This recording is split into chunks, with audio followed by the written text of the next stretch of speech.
நில்லுங்கள்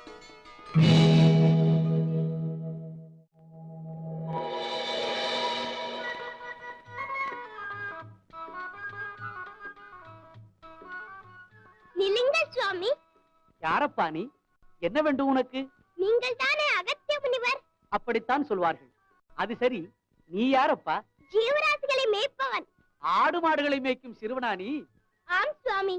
வந்த வேலை முடிந்ததும் அவைகளை பாதி தவறாமல் அழைத்து சென்று பட்டியில் அடைக்க வேண்டுமே, அது பெரிய பொறுப்பல்லவா? நன்றாக பேசுகிறாயப்பா. இருங்கள் சுவாமி. ஏன் சுவாமி, தமிழில் தாங்கள் எல்லாம் கற்றறிந்த முனியோ? எல்லாம் தெரிந்தவர்கள் இந்த உலகில் யாருமே இல்லையப்பா. ஒன்றும் தெரியாமலா முத்தமிழுக்கும் இலக்கணம் செய்தேன்? நான் எதையும் செய்யவில்லையப்பா. அந்த முருகப்பெருமான் என்னுள்ளிருந்து அதை செய்தார். முருகனின் அருள் நிறைய இருக்கிறதா உமக்கு? அதில் என்ன சந்தேகம்? ஈசனுக்கு பிறகு இந்த எளியனுக்கும் உபதேசம் செய்து இரக்கம் காட்டியவன் அந்த வேலவன். முருகனிடமே உபதேசம் பெற்ற தங்களிடம் சில கேள்விகளை கேட்கிறேன். உங்களால் பதில் சொல்ல முடியுமா? முடிந்த மட்டும் சொல்லுகிறேன் அப்பா. நானும் தெரிந்த வரையில் கேட்கிறேன். எனக்கும் புரிந்த வரையிலும் சொல்லுகிறேன். மண் பற்று, பெண் பற்று, பொன் பற்று, இந்த மூன்று பற்றை விட உலகத்தில் உயர்ந்த பற்று இன்னொன்று இருக்கிறது. அது என்ன பற்று? சொல்லுங்கள் பார்க்கலாம். எனக்கு தெரிந்த வரையில் தமிழ் பற்றுதான் தலை சிறந்த பற்று. இல்லவே இல்லை. தமிழ் பற்றை விட தாய் பற்று தான் உயர்வானது. அப்பா, நான் தமிழையே தாயாக கருதுபவன். அது வேறு இது வேறு என்று நினைப்பவன் அல்ல. பாவம், உமக்கு தாயே இல்லை. அதனால் தமிழையே உயர்வென்று கருதி கொண்டிருக்கிறேன். தாயும் இருந்து தமிழை ஊட்டியிருந்தால் பெற்றவளின் அருமை புரிந்திருக்கும். சரிதானா? அகத்தியரே, தமிழ் முனியே, என்ன பேச்சில்லை. நான் சொல்லுவது சரிதானா இல்லையா என்று தனியாக ஒரு இடத்தில் உட்கார்ந்து சிந்தித்து பாருங்கள். வருகிறேன்.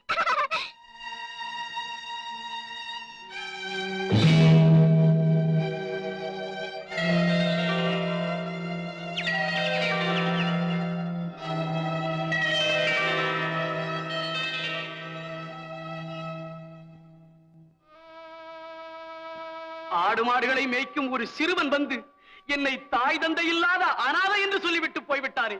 அப்படி என்றால் நான் யாருமற்ற அனாதையா? எனக்கு ஆதரவு காட்ட உலகில் ஒருவருமே இல்லையா? தமிழ் மொழியின் மேல் பற்று கொண்ட காரணத்தால் நான் தாய் பற்றை அறியாதவனாகவா போய்விட்டேன்? என்னை பேணி காத்து வளர்த்த என் அம்மையப்பன் செவியில் இந்த பாவியின் குரல் ஒலிக்கவில்லையா? அம்மா!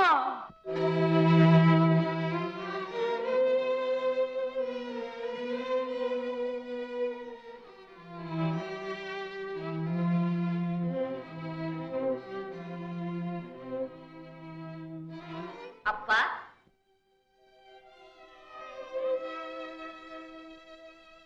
அம்மா என்று அழைத்தது நீதானே? ஆம் தாயே. ஒரு சிறுவன் என்னை அன்னை தந்தையற்ற அனாதை என்று ஏளனம் செய்து விட்டார். அந்த வேதனையை தாழ முடியாமல் என் மனம் நெகிழ்ந்து அவர்களை அழைத்தேன்.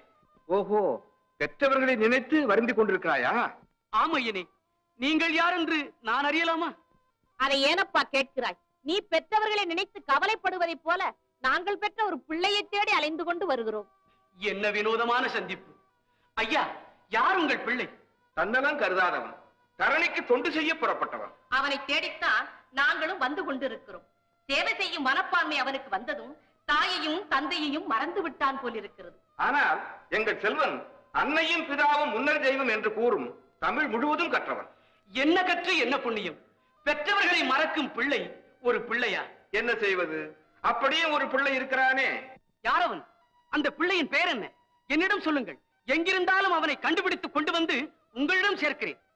அப்பா, எங்கள் பிள்ளையை எங்களிடம் கொண்டு வந்து சேர்த்து விடுவாயா? பெயரை சொல்லுங்கள் தாயே. அவனை கொண்டு வந்து சேர்க்கிறேனா இல்லையா பாருங்கள். அவன் பெயர் அகத்தியன். அகத்தியனா? என்னப்பா ஆச்சரியப்படுகிறாய்? தமிழ் மொழியின் முதல் எழுத்தான அகரத்தையும் கடைசி எழுத்தான நகரத்தையும் கூட்டி நாங்கள் தான் அவனுக்கு அகத்தியன் என்று பெயர் வைத்தோம். ஐயனே, அகத்தியன் என்று பெயர் உள்ளவன் நான் தான். நீதான் அகத்தியன்? ஆம் தாயே. அப்படி என்றால் நீதான் எங்கள் பிள்ளை. நான் உங்கள் பிள்ளையா? என்னுடைய தாய் தந்தையர் நீங்களா? நாங்களேதான். என்ன சொல்கிறீர்கள்? அகத்தியா, இன்னுமா உனக்கு புரியவில்லை? ஆண்டவா! அகத்தியா, நான் பெற்றது தமிழ். அந்த தமிழே நீ. அப்படி என்றால் நீ எங்கள் பிள்ளைதானே? பிறகேன் உனக்கு அனாதை என்ற கவலை வந்தது? இறைவா, என்னை மன்னித்து விடுங்கள்.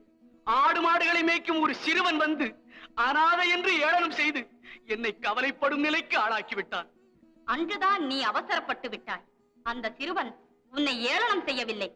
தமிழ் மொழியில் முழு கவனத்தையும் செலுத்திவிட்ட உனக்கு தாய் தந்தையரை பற்றி ஞாபகப்படுத்திவிட்டு போயிருக்கிறான். அகத்தியா, உனக்கு அன்னை தந்தை மட்டுமல்ல, ஒரு இளைய சகோதரனும் இருக்கிறான். ஐயனே, என்னுடன் வாதாடிய இந்த சிறுவனா என் சகோதரன்? இவன் உன்னோடு வாதாடியவன் மட்டுமல்ல, உனக்கு உபதேசமே செய்தவன். முருகா, ஞான பண்டிதா, முத்தமிழ் தலைவா, அத்தனையும் உன் விளையாட்டுத்தானா? அகத்தியரே, உமக்கு இன்னொரு மூத்த சகோதரரும் இருக்கிறார். அவரையும் தெரிந்து கொள்ளுங்கள். விநாயக பெருமானே!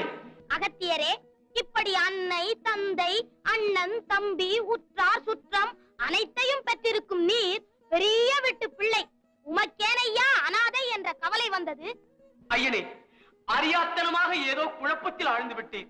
அனைத்தும் பெற்ற பாக்கியசாலினி. உலகில் உனக்கு நிகர் வேறு எவருமே இல்லை.